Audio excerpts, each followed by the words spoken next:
ایک مدرسے کا عالم نہایت تند خو اور سخت گیر تھا۔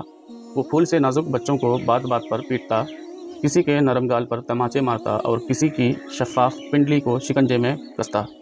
آخر لوگوں نے تنگ آ کر اور دل برداشتہ ہو کر اس کو مدرسے سے نکال دیا اور ایک نیک دل، پرہیزگار اور نرم طبع استاد کو لے آئے۔ وہ ضرورت کے بغیر کسی کو کوئی بات پر منہ نہ لگتے اور کسی کو مطلق دکھ نہیں دیتے تھے۔ رفتہ رفتہ طلباء کے دلوں سے استاد کا ڈر جاتا رہا اور وہ پڑھنا لکھنا بھول کر ہر وقت کھیل کود میں مشغول رہنے لگے یا ایک دوسرے سے لڑنے میں وقت گزارتے۔ غرض مدرسہ کھیلنے کودنے کی جگہ بن گئی۔ لوگ جب یہ کیفیت دیکھے تو مجبوراً پہلے استاد کے پاس گئے اور اسے سمجھا منا کر پھر مدرسے میں لے آئے۔ ایک بادشاہ نے اپنا لڑکا کی تختی دی جس پر یہ بات سونے کے پانی سے لکھی ہوئی تھی کہ استاد کی سختی باپ کی محبت سے بہتر ہے۔